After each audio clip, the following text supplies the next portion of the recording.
Yo Burgers! So welcome to Feburgerary. So last month was Veganuary and we decided this month to focus on burgers. So welcome to Feburgerary. Woohoo! Okay, so today for you we are making a falafel burger. So quick, simple, we'll serve 4 people. It'll take about 20 minutes. We're gonna bake it so it's gonna be lower in fat. And it's gonna be tasty, lots of undertones in the Middle East, and it's very good. First step, we got a pan on high heat. You can see it starting to smoke there. We're gonna cook this with a little bit of oil. Obviously, if you don't wanna use oil, just omit it. We're going in with 1 tablespoon of oil. Okay, so on our chopping board here, we've chopped up 1 red onion, 2 cloves of garlic. Yes. 1 red chili. We've taken the seeds out and we have about 100 grams of chestnut mushrooms, or whatever mushrooms you have. The mushrooms are gonna help bind it and they're gonna give lots of flavor to it as well. So we're gonna start off with the onion, garlic and chili into the pan. Oh, nice sizzle. So we fried them down for about 1.5 minutes until they've started to char, they're starting to brown, it's really nice. In goes our chopped mushrooms into the pan. That's 200 grams of chopped chestnut mushroom or mushroom of choice. So I fried in the mushrooms for about 3 minutes. See, they've reduced massively.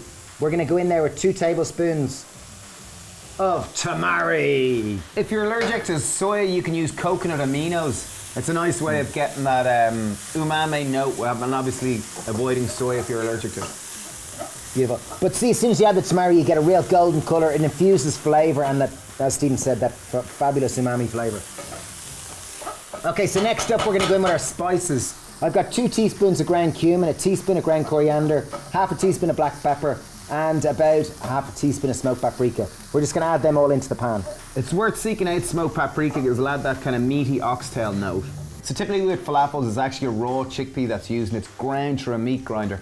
Obviously we're not gonna do this and not everyone can do that at home, so we just have a can of cooked chickpeas. 2 cans. 2 cans, oh Yeah. great. So it was 2 400-gram tins, net weight 270 grams, so we've got about 560 grams of cooked chickpeas. Good maths, Dave.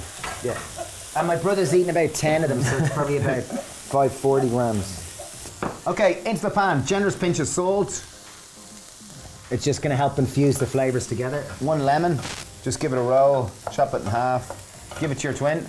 Yes, and let your twin squeeze it in.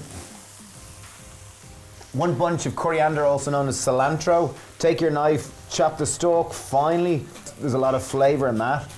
And then when you start coming up to the leaves, just chop it a little bit rougher because it's nice to have a bit of texture and kind of just more volume of green in your mouth. And obviously if you don't like coriander or cilantro, just replace with flat parsley. Or chive or something like that.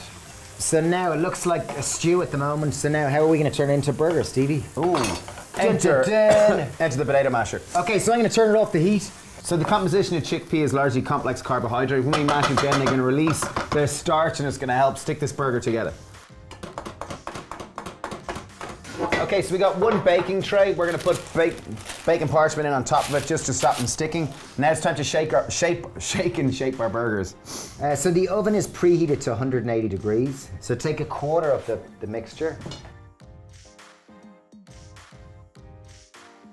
Okay, so we got 4 beautifully shaped burgers. What we're gonna do to encourage more crispy on the outside, to add a little bit more calories, but come from Whole Foods. Dun, dun, dun. Got a bowl, in goes a good handful, good Of sesame seeds. So use whatever, whether they're grey ones, black ones, white ones. We're gonna take the burger.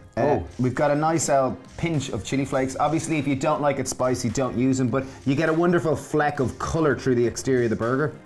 And what we're gonna do is just take the burger and we're gonna drop it in and coat them in seeds. We've preheated the oven to 200 degrees. We're gonna bake these for about 15 minutes. What we're hoping to do is just to crisp up the seeds, get a nice crispy exterior so you get that nice bite on the outside and kind of soft gooiness on the inside. Okay, we baked them for 15 minutes. They smell magnificent. And look at those, for beautiful. So you see, the seeds have crisped up nicely. You get that nice fleck of red from the chili pepper and they're kind of nice, kind of solid exterior. So we've taken 2 wholemeal pittas and we've toasted them. Easiest way to chop a pitta is scissors. With a scissors, just chop a little bit off the exterior, get your scissors in and chop all the way around. Important with this, chop all the way around because you really want to stuff in a load of flavor agents just to make this an incredible falafel burger. Okay, so I think the first essential thing when making up your burger is hummus. We make our own hummus, so any kind of hummus goes fantastic. We're doing a nice generous, very generous serving. Yeah.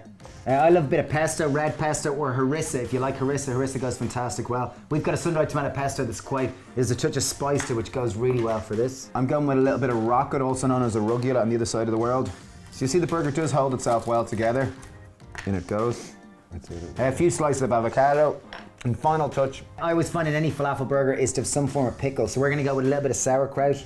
It's a beetroot sauerkraut, really, really nice. Gives that nice pop of color and the taste of ferment to it. Okay, here we go. One on top of the other. Oh. Boom. And there you are, a beautiful, epic falafel burger. And look at that, it looks epic, doesn't it? Well, let me add it, Okay, you wanna go? I'm good to. Okay, but be polite. You take your go, I'll have my go next. Wow. Serious goo. Wow. Wow. Flavorful. Burger's super flavoury, substantial. The mushroom in it really kind of binds it together and holds it together. Excuse that we're talking with our mouthful. Sorry, is my A flavour. lot of flavour. That's just like hitting you bang, bang, bang, bang, bang, bang, bang. It kind of feel like I need a moment to like just. Beautiful, really, really delicious. I would highly recommend these. It takes probably 30 minutes from start to finish. 4 really good burgers. They're the start of our Feburgerary series. We're going to do 8 burgers, so 2 each week. Original, decent ones. Just to show the diversity of burgers and that there's so much you can do with them. All vegan, of course. Thanks for watching. Please share this with anyone who needed some burger love. And Cheers. thank you for subscribing. Bye. Cheers.